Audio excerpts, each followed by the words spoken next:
এমন পীর আছে মহিলা মুরিদ দেখলে মাথা ঠিক থাকে না, দুই হাত বাড়ায় বলে মা আয়। মহিলা চিন্তা করছে এত বড় আল্লাহ বলে আমারে ডাকে, যদি বুকে না যায় জাহান্নামে জায়গা হবে না। পীর সাহেবের বুকের ভিতরে ঢুকে গেছে, আর পীরের বুকের ভিতরে ঢুকে এত শান্তি পাইছে, আনন্দের ঠেলায় গান গায়, বাবা আমি তোমায় ভালোবাসি, তোমার চরণ সুমিতে বাবা তোমার কাছে আসি গো বাবা, আমি তোমায় ভালোবাসি। যে নারী স্বামীকে বাদ দিয়ে পীরের ফাটা পায় চুমা খায়, ওই নারীর চরিত্র ঠিক না। মা বোনেরা শুনে যান, আপনার পীর আপনার স্বামী, কথা বলে প্রত্যেকটা সন্তানের কাছে তার মা বাবা হলো পৃথিবীর সবচাইতে বড় পীর। কথা বলেন, জীবনে কোনোদিন মা বাবাকে ভাত দেয় না, পিতা মাতার জন্য 1 কেজি কমলা বেদনা কেনে না, পীর সাহেবের দরবারে গরু নিয়ে দৌড়ায়, পাগল দেখছেন?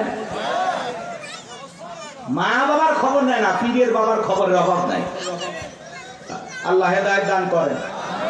গরু ছাগল নিয়ে কোনো পীরের দরবারে দৌড়াবেন না। আচ্ছা উনি যদি আল্লাহ ওয়ালা হয়, ভালো আছে, তো গরু ছাগল দিয়ে কি করবে? এলাকায় কত গরিব নিয়ে বিয়ে হয় না, দেন না, গরুটা জবাই করে মেহমানদারি করা দেন, আল্লাহ খুশি হবে। এলাকায় মাদ্রাসা আছে, গরিব দুঃখী বাচ্চা পড়াশোনা করে, এতিম বাচ্চারা, একটা ছাগল মাদ্রাসায় দেন, ওরা জবাই করে খেয়ে আল্লাহর কোরআন তেলাওয়াত করবে, আরশের মালিক আল্লাহ খুশি হবে। আর আপনি মাজারে যায় ছাগল গরু দিয়ে আনি, হ্যাঁ, রাত ভর্তি করে নিয়ে যায়, মাইক বাজার গান গায়, দেখেননি? যা কত কথা বলা যাবে না, কষ্ট হচ্ছে আপনাদের? কোন মাজারে টাকা পয়সা দান করবেন না, কথা বলে না। হ্যাঁ, কোন মাজারে যদি মসজিদ থাকে, মাদ্রাসা থাকে, সেই জায়গায় আপনি দান করতে পারেন। শুধু মাজার এমন জায়গায় 1 টাকা দেবেন, কথা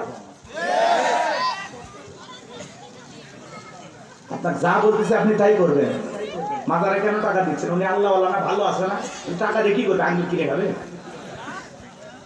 আপনি মাজারে কেন টাকা দিচ্ছেন?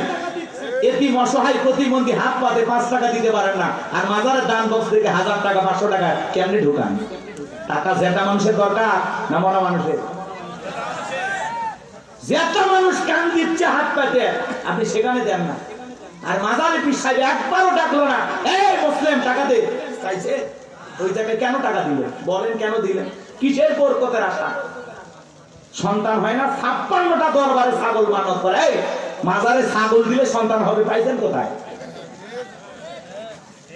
কথা কয় না, কথা খালি ওয়াশ করলে হবে না, মাঝে মাঝে ওয়াশ করা লাগবে।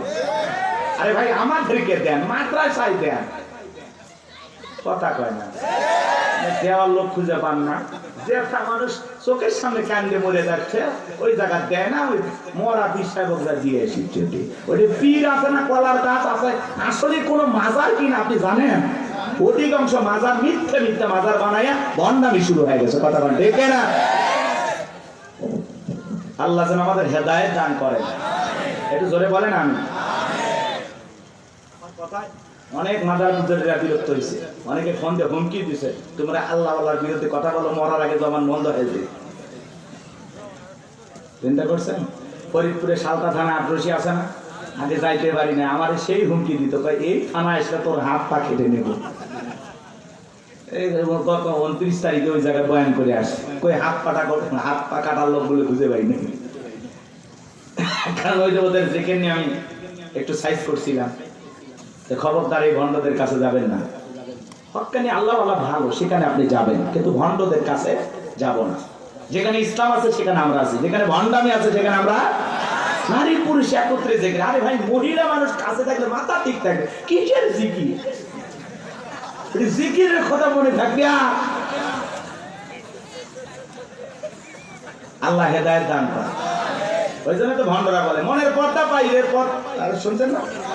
মনের পর্দা বড় পর্দা, বাইরের পর্দা খুলে ফেলা। মনের আলো বড় আলো, বাইরের আলো নিভা ফেলা। রাত 12টা শেষ, বাতি নিভেছে, এখন কি জিকির হচ্ছে আপনারা বুঝে নেন। আল্লাহ হেদায়েত দান করে। আমার ভাইয়েরা চলেন সামনের দিকে যাই। আজও পৃথিবীর জমিনে যারা মাজার নিয়ে বসে আছে, খানকায় বসে আছে, এদেরকে কেউ টার্গেট করে না। যারা আল্লাহর জমিনে আল্লাহর দ্বীনকে কায়েম করতে চায়, কোরআনের সমাজ ব্যবস্থা কায়েম করতে চায়, আল্লাহর আইন দিয়ে জমিনটা পরিচালনা করতে চায়, তাদেরকে টার্গেট করে করে ভিতরে ঢুকানো হয়। কথা বলেন ঠিক কিনা? ফিরাউনের মাথা গরম হয়ে গেছে। হামানকে দেখে বলে, এ টাকো হামান, এই দিকে আয়। হামানের মাথায় কোনো চুল ছিল না, সাদে মাল নাই, বাম পাল্লর, পুরো মাথা ছিল ভারতের দমদম এয়ারপোর্ট। দেখে বলে, হামান রে তাড়াতাড়ি করে বল। দবিরা বলল, একটা মুসা নামের ছেলে জন্মগ্রহণ করবে, ওর কারণে রাজত্বের চেয়ার থাকবে না, ক্ষমতা থাকবে না, এমনকি আমার জীবনটাও নাকি চলে যাবে, এটা তো মেনে নেওয়া যায় না। হামান ডেকে বলে, নেতা টেনশন নাই, মাইট ইজ রাইট, জোর যার মূল্য তার, পাওয়ার রাজত্ব আমাদের, ক্ষমতা আমাদের হাতে, আমরা যা বলবো মিশরের জনগণ তাই মানতে বাধ্য। বলে, কি করতে চাস? হামান ডেকে বলে, নেতা যত ছেলে সন্তান জন্মগ্রহণ করবে সবাইকে জবাই করে করে দুনিয়ার বুক থেকে বিদায় করে দেব, তাহলে আপনার শত্রু মুসার আগমন ঘটবে না। এমন কথা শোনার পরে ফিরাউন ডেকে বলে, হামান রে আসলেই তোর মাথায় বুদ্ধি আছে, তবে শোন, ছেলেগুলোকে জবাই করবি, মেয়েগুলোকে জবাই করবি না, কারণ ছেলেদের মধ্যে আমার শত্রু আছে, মেয়েদের মধ্যে কোনো শত্রু নাই। তার মানে চোর হলে মানুষ ভালো, মোবাইল নিয়ে গেল, সিম কার্ড খুলে দিয়ে গেল। কথা বলেন ঠিক কিনা? সন্তান জবাই করা শুরু হয়ে গেল, 3টা মাস অতিবাহিত হয়ে গেল। দবিরাকে ডেকে বলে, দবিরা এইবার গবেষণা করে দেখ, আমার পথের কাটা মুসা মরলো না বাঁচলো? দবিরা গবেষণা করে বলে, না তার 3টা বর্ণনা পাওয়া যায় বাজান। একটি বর্ণনায় বলা হয়েছে 20,000, আরেকটি বর্ণনায় বলা হয়েছে 24,000, আরেকটি বর্ণনায় বলা হয়েছে 80,000। দবিরা ডেকে বলে, না তা যদিও হাজার হাজার মায়ের মুখ খালি কইরা সন্তানগুলোকে জবাই করে বিদায় করেছেন, কিন্তু আপনার পথের কাটা মুসা এখনো মরে নাই, মরে নাই, মায়ের কোলে জীবিত আছে, সুস্থ আছে, কিন্তু কোন বাড়িতে আছে, কোথায় আছে, এইটা বলার ক্ষমতা আমাদের নাই। বলেন আল্লাহু আকবার। ওয়া মাকারু ওয়া মাকারাল্লাহ আল্লাহু খায়রুল মাকিরিন। এলাকা আল্লাহ চাই মুসারে বাঁচাইতে, ফিরাউন চাই মারতে, ওর 14 গোষ্ঠী এক জায়গা হয়, মুসের একটা পছম জিততে পারবে না। কথা বলেন ঠিক কিনা? ফিরাউন রাগান্বিত হয়ে বলে, এ সেনাবাহিনীর দল, এতগুলো মারলি, আসলটাই মারতে পারলি না, এলাকায় তল্লাশি চালাও, চিরনভিযান চালাও, ঘরে ঘরে প্রবেশ করো, যেখানে মুসারে পাইবা ধরবার, জবাই করবা, আমার মাথার টেনশনটা দূর করো, যাও। একদল সেনাবাহিনী মুসা নবীর বাড়ি দিকে রওনা করেছে। মুসা নবীর বড় বোন, তার নাম মারিয়ম, দেখে বলে, মা ওই যে ফিরাউনের সেনাবাহিনী দেখা যায় মা, আর বুঝি ভাইকে বাঁচানো গেল না।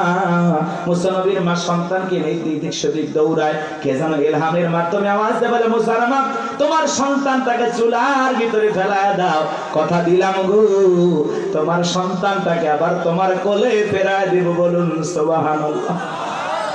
মুসা নবীর মা তাই করলেন। লম্বা ঘটনা বাজান সংক্ষিপ্ত করে বলে দিয়ে যায়, ফিরাউনের সেনাবাহিনী তল্লাশি চালাইয়া তন্ন তন্ন করে ঘর বাইরে সব জায়গায় খুঁজে তারা চলে গেল। এইবার মুসা নবীর মা চোখের কোনায় পানি নিয়ে কাঁদেন, আর মনে মনে ভাবেন, সন্তান বুঝি আগুনে পুড়ে কয়লা হয়ে গেছে। কাছে যায় তাকায় দেখেন, না না, মুসা নবী আগুনে পড়ে নাই, মুসা নবী চুলার ভিতরে পড়ে মুস্কি মুস্কি হাসতেছি। সন্তানটাকে কোলের মধ্যে নেবেন, কে যেন তাই আওয়াজ দেয়, বলে, মুসার মা কতদিন জালেম ধরে ভয় লুকিয়ে রাখবা, সিন্ধুক একটা বানায়া দরিয়ার বুকে ভাসায় দাও, কথা দিলাম গো তোমার ছেলেটাকে আবার তোমার কোলে ফেরায় দেব। মুসা নবীর মা টেনশনে পড়ে গেলেন, সিন্ধুক পাবেন কোথায়? পরের দিন সকালবেলা কে যেন ডেকে বলে, মিস্ত্রি লাগবে না, আমি একজন মিস্ত্রি। মুসা নবীর মা তাই কে বলে, মিস্ত্রি দিকে আসো। জীবনে কেউ মিস্ত্রি বলে চিল্লাইলো না, তুমি কিসের মিস্ত্রি, কি বানাইতে পারো?